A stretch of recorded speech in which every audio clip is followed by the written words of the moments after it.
All right, welcome back, terrestrials, to the Quarantine Movie Reviews. Today we have a special episode with a special guest, Jerry.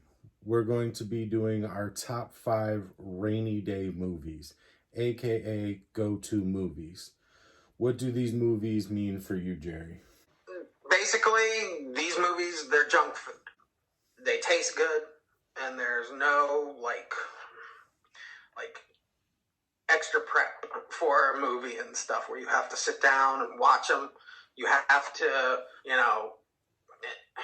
have to like take the time out of your day. These are a movie you can put on or happen to catch, halfway through it or something, and you can just keep watching and still have the same enjoyment. Just fan favorite, soul food, just that good comfort feeling and stuff. So, all right, cool. Well, before I start with my number 5, I'm going to do my honorable mentions. These movies I also love, but they just didn't quite make the list. In no particular order. I got Texas Chainsaw Massacre from 1974, Teenage Mutant Ninja Turtles from 1990, The Crow from 1994, and The Evil Dead from 1982. Again, I love these movies, and it was sad to not put them on the list, but they didn't make the list. All right, for my number 5, I picked The Burbs, 1989. Now, I love this movie. It's 80s as fuck. It just screams 80s. It's funny. It has a little bit of horror elements to it. It's not scary at all. And it's got Tom Hanks, Carrie Fisher, a little Corey Feldman. And when I say that, I don't mean his part is small. He's little. He's younger. So, I just love this movie. I love the feel of the movie, the time, the era. It all just warms my little black heart. So that's my number 5. Oh, Jerry, what's your number 5? my number 5 tonight, Jacob, is Pulp Fiction. The 7 sequences in Pulp Fiction, makes a movie feel abundant. Buy one, get one free. The editing of the movie makes it so that if you miss one sequence in the movie, you're not totally lost. You can pick up from anywhere in the movie. Quentin Tarantino, I love his feel of old Hollywood. Mm-hmm. Where you're actually watching like a creation movie, not just, an IP movie. Right. The acting is really good. Samuel Jackson's a badass. And the soundtrack is just really cool. So that's my number 5. All right, cool. Moving on to number 4. For me, I've got Beverly Hills Cop 2. Jesus Christ. 1987. Made a year after I was born. I fucking love this movie. It's got the great Eddie Murphy in it. This is Eddie Murphy in his prime. It's a great movie. It's a great action movie. It's a great comedy movie. Great plot for a sequel.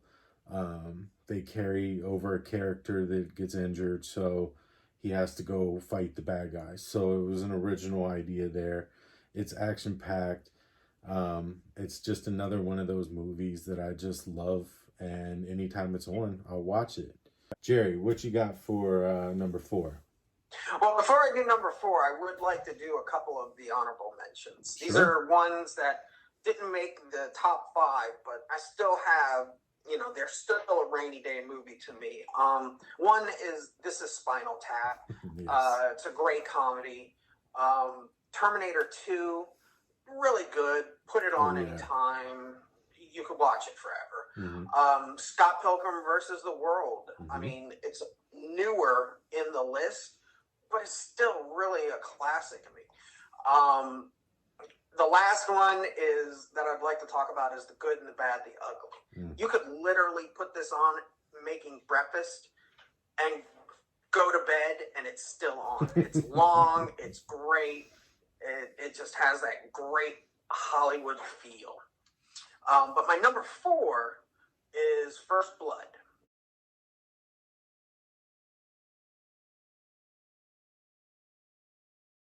Rambo.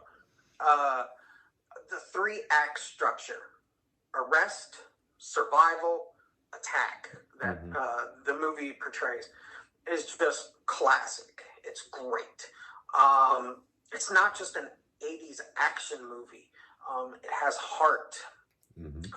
Like the other sequels are more of action movies. This one has more of a heart and a soul to it, and it's badass. The acting's okay.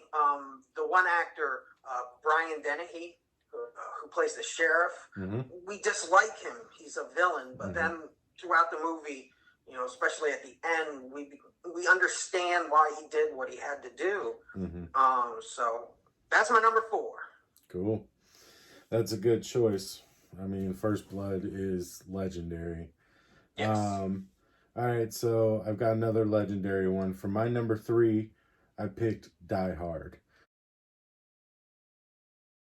Yes, Die Hard. I mean, it's fucking Die Hard. Anytime this is on, you watch it. It's action-packed. Bruce Willis is a badass. It gave him his name in action movies.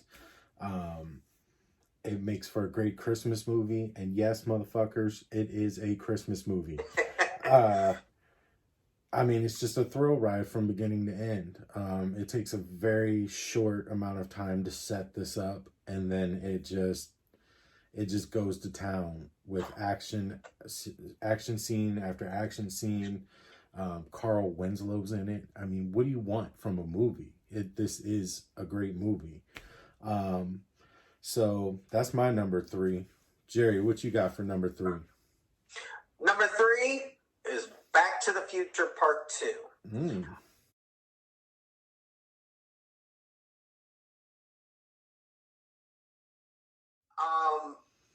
It's also one of those good 3-act structures. 2015, 1985, or alternate 1985, and then back to 1955 from the first movie. It's visually great. What they thought when they made it, what 2015 was going to look like. I mean, yeah, that's hoverboards, self-lacing Nikes. These are just images that we grew up with, Another thing that really I like is that Michael J. Fox plays 5 parts in the movie. Lily Thompson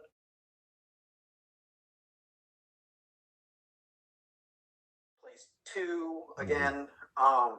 And the guy Biff, he plays 4 parts. And that's just great acting to have a script where, they have to write old Biff, young Biff, old Biff, young Biff again. So that's my number 3.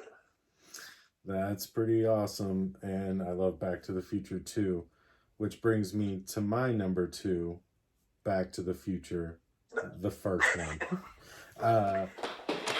Wait, stop! What the hell? I fucking love this. I went to sleep watching this for months at a time. I just couldn't get enough of it. It was just a wholesome movie. There was no bloody violence. There was no cursing. There are very minimal. Crispin Glover, Michael J. Fox, Christopher Lloyd. I mean, the cast is incredible. The acting is great.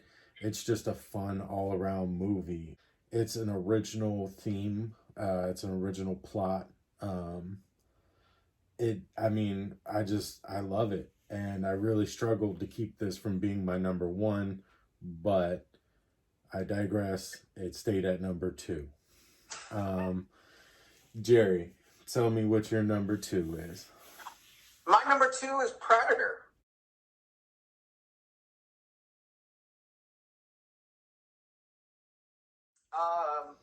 Also, 3-act structure: rescue mission, Survival of the Unknown, Mm-hmm. and then The Hunt. Mm-hmm.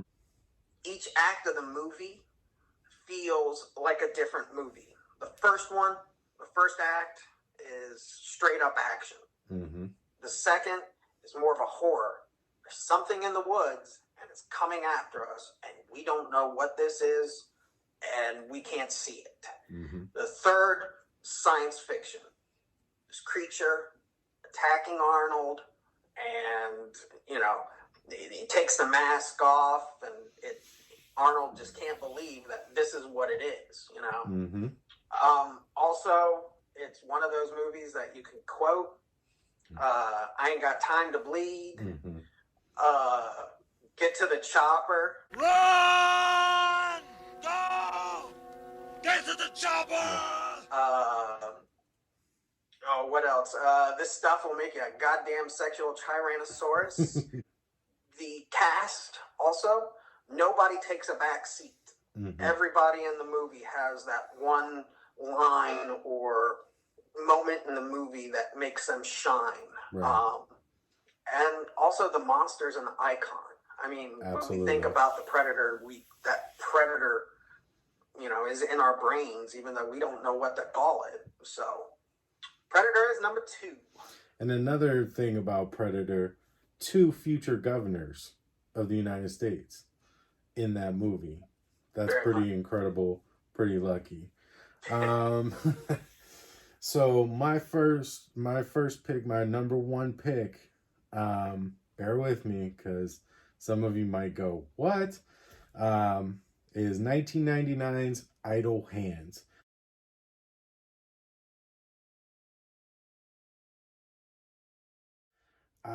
Jessica Alba, guys. I mean, what a cutie pie. It's a great comedy. Again, with the horror elements in it too. But it's very fun. Nothing's overly scary. Nothing I don't even think is intentionally scary.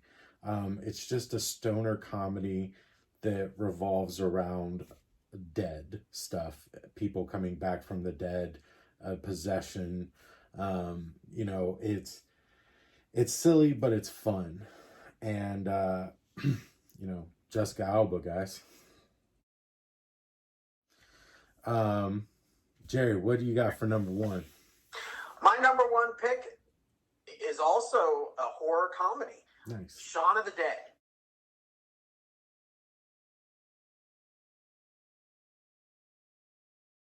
Hell yeah. It's a smart horror. It's funny without making fun of. Mm-hmm. Great editing. No small parts. Right. Noteworthy callbacks of zombie movies. I mean, somebody who loves the zombie genre made Shaun of the Dead, Mm-hmm. Also, great one-liners also in this movie.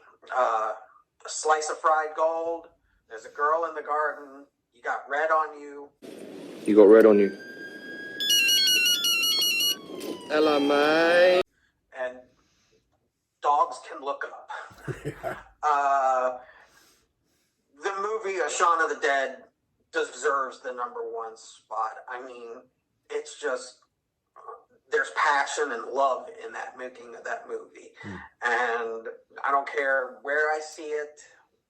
If you're on a streaming service and you see Shaun of the Dead, or you happen to be flipping through the channels and Shaun of the Dead's like in the middle of, it's still like, oh man, I'm going to sit here and I'm going to watch Shaun of the Dead. I'm going to kill an hour and a half and just finish the movie. But that's my list.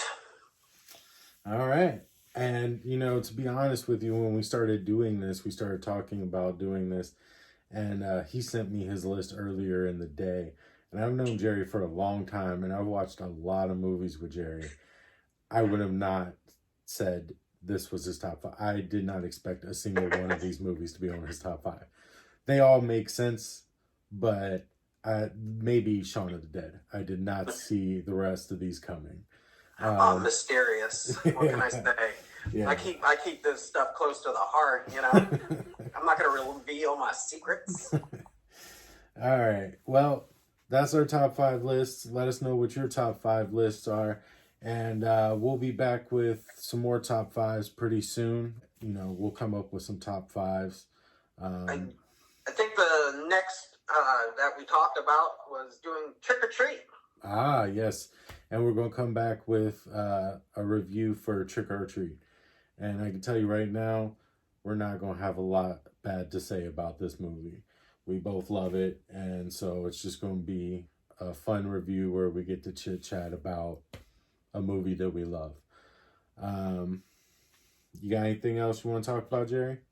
No, I think that's it today, man. All right, cool deal. We'll see you next time. Stay safe.